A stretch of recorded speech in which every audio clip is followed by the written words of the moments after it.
오늘 주시는 하나님 말씀 에스겔 3장 16절에서 19절 말씀입니다. 교독하겠습니다.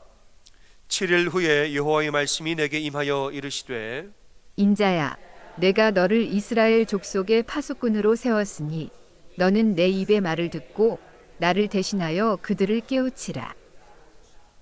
가령 내가 악인에게 말하기를 너는 꼭 죽으리라 할 때에 내가 깨우치지 아니하거나 말로 악인에게 일러서 그의 악한 길을 떠나 생명을 구원하게 하지 아니하면 그 악인은 그의 죄악 중에서 죽으려니와 내가 그의 핏값을 내 손에서 찾을 것이고, 네가 악인을 깨우치되 그가 그의 악한 마음과 악한 행위에서 돌이키지 아니하면 그는 그의 죄악 중에서 죽으려니와 너는 내 생명을 보존하리라. 아멘. 오늘 김은근 목사님께서 말씀을 전해주시는 목사님께서 이제 목사 안수를 받으신 지가 얼마 되지 않습니다. 그리고 오늘 지금 이 설교가 목사님으로서는 두 번째 설교죠, 그죠? 첫 번째 설교는 오늘 일부 예배 때 했습니다. 그래서 오늘 두 번째 설교예요. 그러나 아주 이 말씀에 참 은혜가 있고, 그래서 여러분 말씀을 나누실 때에 많은 은혜 받는 여러분 되시기를 바랍니다. 목사님 나오실 때 할렐루야로 서로 인사하겠습니다. 할렐루야.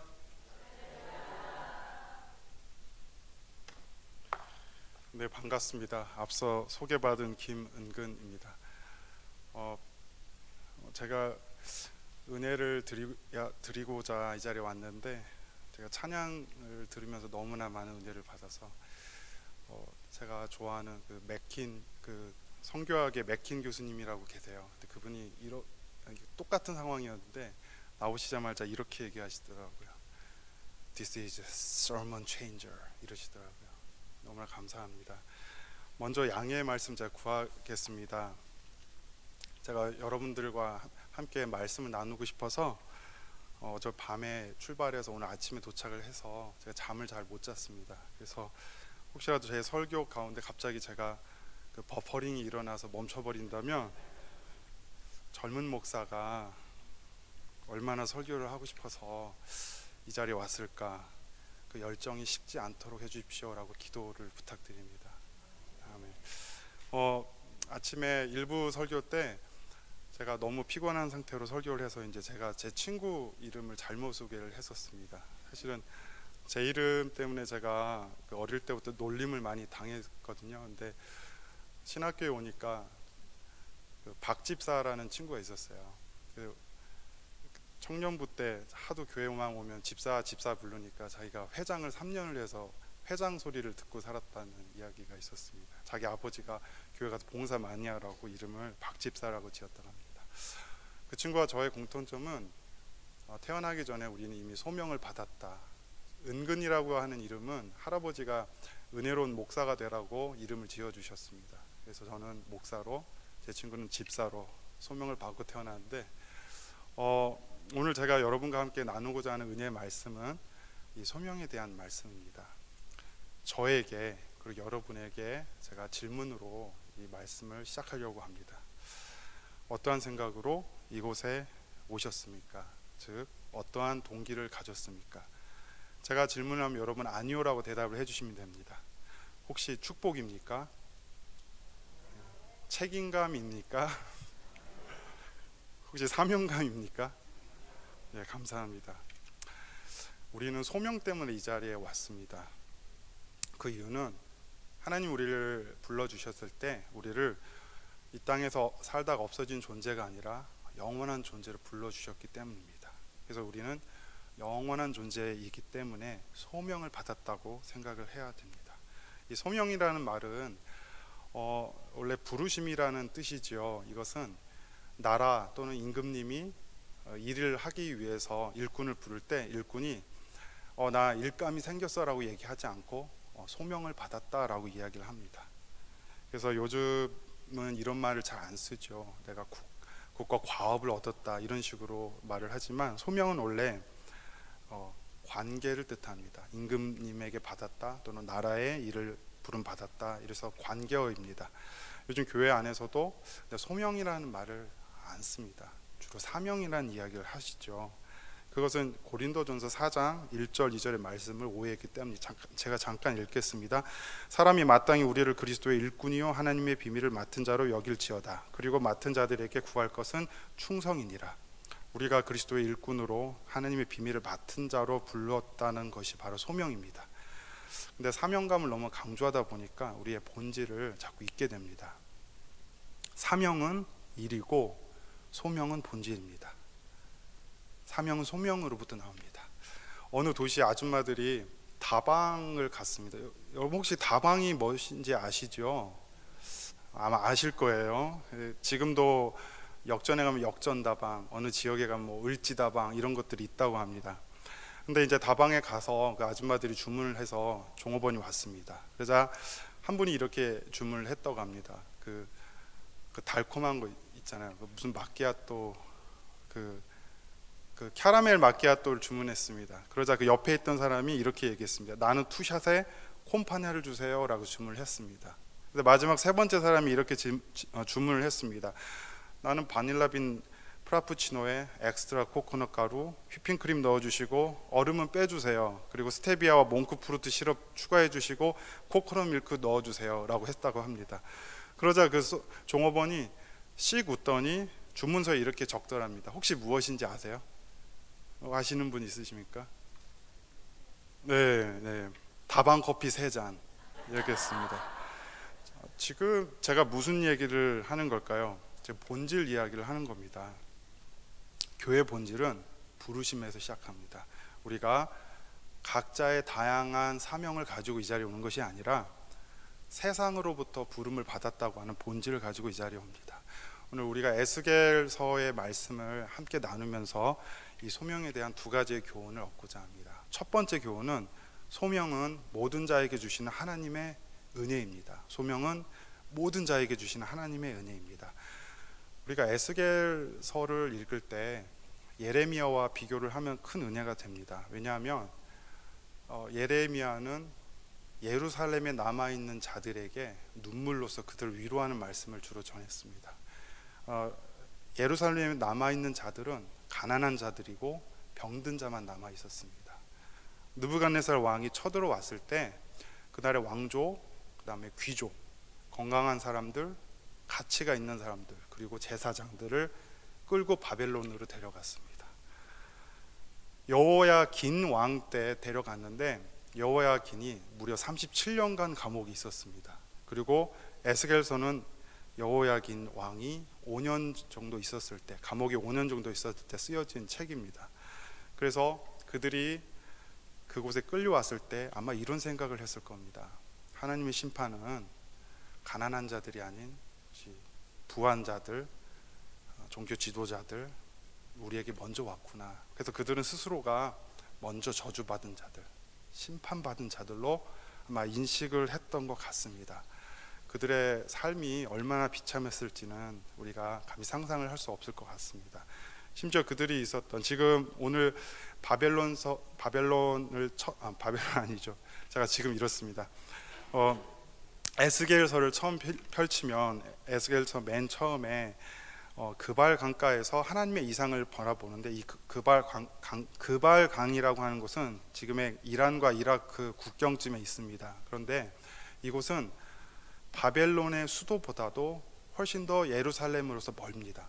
그러니까 그들은 예루살렘으로 돌아갈 엄두조차 나지가 않는 상태였습니다. 그래서 그들이 굉장히 비루한 삶을 살고 있었던 것 같습니다. 근데 여기서 하나님께서 에스겔에게 소명을 주십니다.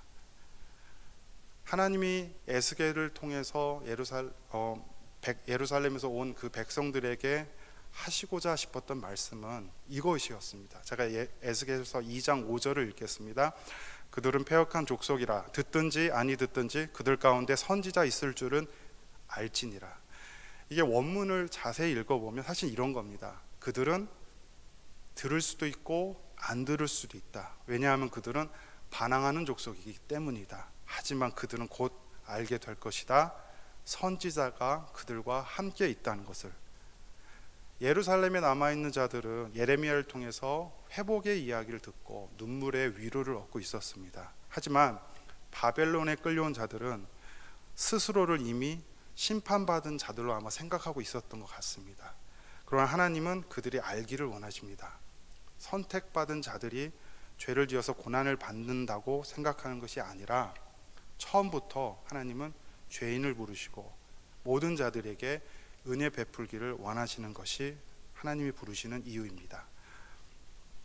2차 세계대전 당시에 진주만 공습을 당하고 딱 열흘 후에 일본이 필리핀을 공습했다고 합니다. 그때 미군 포로가 한 10,000명 정도 됐다고 해요. 그리고 필리핀 사람들도 한 6만 명 정도가 포로로 잡혀 있었다고 합니다. 그래서 일본이라고 하는 나라는 항복한 것 자체를 치욕스러운 일이라고 생각하기 때문에 그 포로로 온 자들을 전혀 대우해 주지 않았습니다. 식사도 안 줬고 감옥 안에 말라리아가 퍼지기 시작했는데 약을 주지 않았습니다. 어떻게 처리를 했냐면 60마일 행군을 시킵니다. 60마일 행군을 시켜서 가다 보면 낙오자가 생깁니다. 그럼 그 낙오자를 처형했다고 합니다. 그런 식으로 말라리아 환자들을 없앴다고 합니다. 그러자 그 감옥 안에 있는 사람들이 소수의 반란군을 통해서 약을 밀반입을 해서 공급을 받았다고 합니다. 그런데 어느 날 이런 처참한 상황 속에서 병사들이 웃기 시작합니다. 밥을 먹지 못하고 너무 아픈 가운데서도 힘을 내서 기운을 막 차리는 병사들이 생겨나기 시작했습니다. 그런데 그 이유가 밀반입된 단파 무전기를 통해서 연합군이 승리하기 시작했다는 소식을 듣기 시작했기 때문이라고 합니다. 그 승리한 아군이 이곳에 올 것이라는 희망을 갖게 되었습니다. 마찬가지로 오늘 끌려온 자들에게 에스겔이라는 목소리를 통해서 하나님의 은혜를 전하고 계시기를 원하신다는 것입니다. 이것은 오늘을 사는 우리에게도 이렇게 적용이 돼야 될 것 같습니다. 우리는 선택을 받은 자들이지만 포로로서 살고 있진 않을까? 오늘을 살고 있는 우리에게는 하늘에 속한 자로서 살아야 되지만 우리의 현실은 떳떳하지 못한 것이 너무나 많고 실수한 것이 너무 많고 솔직하기가 너무나 힘든 삶을 살고 있습니다. 부르심을 통해 하나님이 오늘 사는 우리에게 하고 싶은 말은 이런 겁니다. 이런 부족한 자들, 이렇게 아마 얘기하실 거라고 저는 생각을 합니다. 많이 부족해도 괜찮습니다. 사명감이 떨어져도 괜찮습니다. 게으른 것 같아도 괜찮습니다. 하나님의 부르심의 참 뜻은 우리의 삶이 괜찮다는 것을 알기를 원하십니다. 사실 이런 하나님의 뜻이 들려줘도 우리 사실 별 감흥이 없습니다. 우리는 스스로 잊으려고 하고 합리화하는 게 많기 때문입니다. 스스로 강해졌고 최선을 다해서 살았다고 스스로 좋은 점수를 주고 있기 때문일 수도 있습니다. 그러나 우리가 알아야 할 것은 이렇게 생각하고 있는 것이 바로 바벨론에 살고 있는 모습입니다. 나 스스로 어떤 생각을 하는지 한번 살펴봤으면 좋겠습니다. 그리고 지금 이 모습 속에서도 하나님의 은혜가 들려지고 있음을 알아야 한다는 것입니다. 두 번째, 우리에게 주시는 하나님께서 주시는 교훈은 부르심을 알고 따르는 자는 성장을 한다는 것입니다. 부르심을 알고 따르는 자는 성장을 한다. 하나님이 에스겔을 불러서 소명을 주셨던 것은 바로 파수꾼의 일을 하기 위해서였습니다. 파수꾼이 하는 역할은 적의 침략이 있을 때 제일 먼저 보고 나팔을 붑니다. 그 나팔 소리를 듣고 사람들이, 백성들이 안전하게 숨도록 하는 역할을 했습니다. 따라서 전쟁이 일어나면 제일 먼저 죽게 되는 게 바로 파수꾼입니다. 제가 3장 17절, 18절, 19절 말씀을 읽겠습니다. 인자야, 내가 너를 이스라엘 족속의 파수꾼으로 세웠으니 너는 내 입의 말을 듣고 나를 대신하여 그들을 깨우치라. 가령 내가 악인에게 말하기를 너는 꼭 죽으리라 할 때 네가 깨우치지 아니하거나 말로 악인에게 일러서 그 악한 길을 떠나 생명을 구원케 하지 아니하면 그 악인은 그 죄악 중에서 죽으려니와 내가 그 핏값을 네 손에서 찾을 것이고 네가 악인을 깨우치되 그가 그 악한 마음과 악한 행위에서 돌이키지 아니하면 그는 그 죄악 중에서 죽으려니와 너는 너의 생명을 보존하리라. 하나님은 자신의 백성을 죄로부터 안전하게 지키시기를 원하십니다. 그런데 에스겔이 받은 소명은 큰 고통 가운데 있습니다. 왜냐하면 에스겔이 그들에게 깨우침을 전달해야 하는 책무를 받았는데 하나님께서 에스겔을 벙어리로 만드십니다. 제가 3장 24절부터 쭉 읽겠습니다. 주의 신이 내게 임하사 나를 일으켜 세우시고 내게 말씀하여 가라사대 너는 가서 네 집에 들어가 문을 닫으라. 인자야 무리가 줄로 너를 동여매리니 네가 그들 가운데서 나오지 못할 것이라. 내가 네 혀로 네 입천장에 붙게 하여 너로 벙어리 되어 그들의 책임자가 되지 못하게 하리니 그들은 패역한 족속임이니라. 그러나 내가 너와 말할 때 네 입을 열리니 너는 그들에게 이르기를 주 여호와의 말씀이 이러하시다 하라. 들을 자는 들을 것이요 듣기 싫은 자는 듣지 아니하리니 그들은 패역한 족속임이니라. 제가 이 상황을 정리해 보겠습니다. 하나님은 에스겔이 파수꾼의 사역을 하도록 부르시자마자 자신의 집에서 못 나오게 하시고 무리를 통해 줄로 묶어버리시고 마지막에는 그를 벙어리로 만들어 그들의 책망자가 되지 못하게 됩니다. 우리는 이제 에스겔이 받은 소명이 무엇인지 이해할 수가 없습니다. 우리는 여기서 우리가 하나님이 나를, 여러분을 불러주신 이유를 쉽게 오해한다는 사실을 알게 됩니다. 이 오해가 3장에서 시작된 이 오해가 33장에 와서야 풀립니다. 33장 7절 8절을 제가 읽겠습니다. 인자야 내가 너로 이스라엘 족속의 파수꾼을 삼음이 이와 같으리니 그런즉 너는 내 입의 말을 듣고 나를 대신하여 그들에게 경고할지니라. 가령 내가 악인에게 이르기를 악인아 너는 정령 죽으리라 하였다 하자. 네가 그 악인에게 말로 경고하여 그 길에서 떠나게 아니하면 그 악인은 자기 죄악 중에서 죽으려니와 내가 그 피를 네 손에서 찾으리라. 이것은 앞에서 3장에서 받았던 임무와 똑같은 것입니다. 33장에 보면은 중요한 두 가지 사건이 등장합니다. 첫 번째 사건은 무엇이냐면 드디어 예루살렘이 멸망하게 됩니다. 예루살렘이 없어지게 됩니다. 그 소식을 에스겔에게 와서 전달하는 사람이 등장합니다. 두 번째 사건은 뭐냐면 그 사건이 있을 때 드디어 에스겔의 입이 열리고 하나님이 그를 벙어리로부터 정상적인 사람으로 만드십니다. 그런데 32장까지는 자기가 두려움 속에서 자기가 맡은 사명감 속에서 어떻게든 책망을 하기 위해서 했던 그의 사역이 33장 하나님이 그의 입을 열었을 때 어떻게 변하게 되냐면 이스라엘을 심판하는 것이 아니라 축복하고 회복의 메시지를 전하기 시작합니다.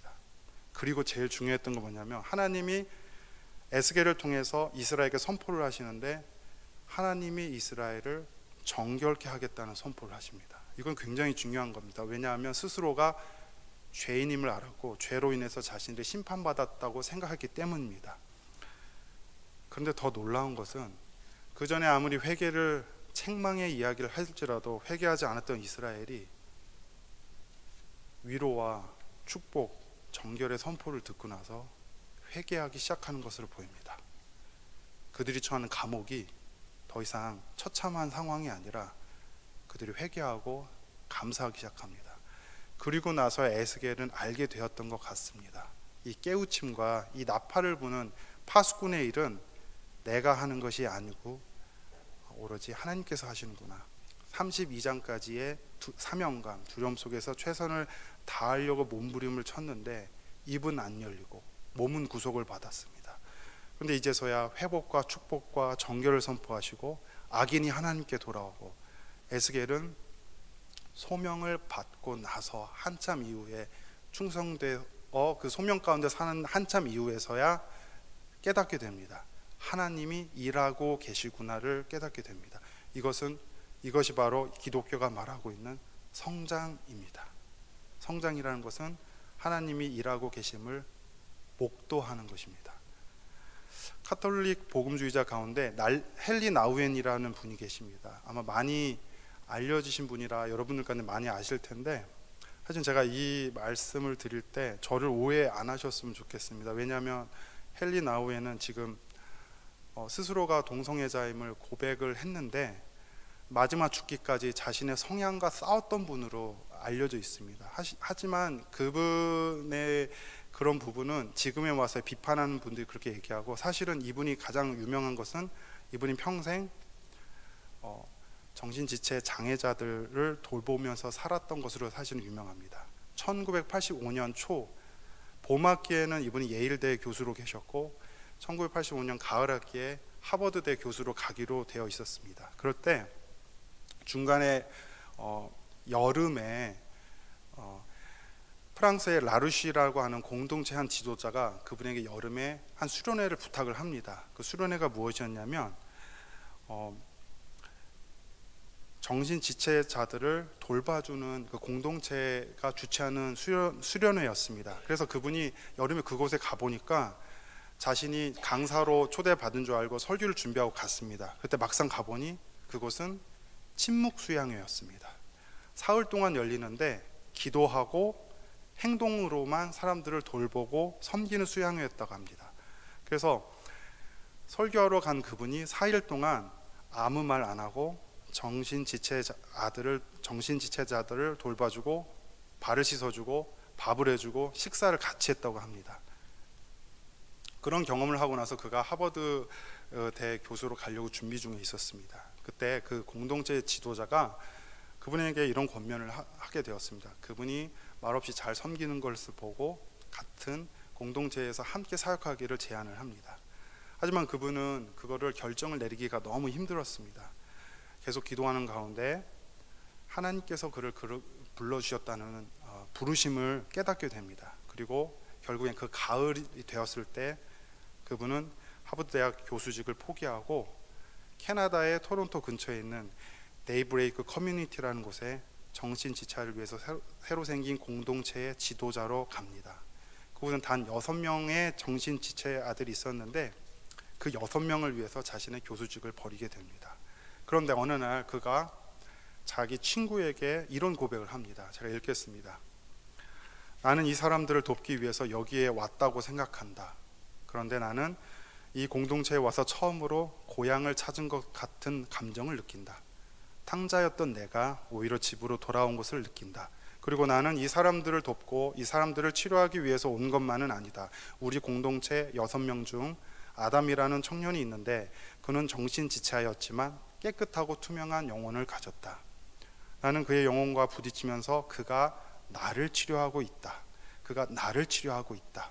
나에게 붙어있던 찌꺼기, 그런 거짓된 위선, 가면 이런 것들이 찢겨나가도록 내가 섬기고 있는 아담이 내 영혼을 치료해주고 있다라는 고백을 합니다. 그리고 나서 그분이 놀라운 발견을 하게 됩니다. 그것은 정신지체 아들도 예수님을 영접할 수 있다는 것을 거기서 발견하게 됩니다. 그래서 그분은 마지막 1996년 9월 21일에 하나님 곁으로 갈 때까지 그들을 섬기면서 마지막 이런 유언을 하게 됩니다. 나는 내 사랑하는 우리의 이웃들을 통해서 우리 주님 그리스도를 새롭게 경험했다. 나는 참 행복했다. 나는 참 행복했다. 이것이 그의 마지막 유언이었습니다. 사랑하는 성도 여러분, 이제 여러분의 시간입니다. 우리가 이곳에 있다는 것은 나를 불러주신 하나님의 은혜가 있었기 때문입니다. 이 은혜에 대해서 에베소서 1장 18절 19절은 이렇게 말씀하십니다.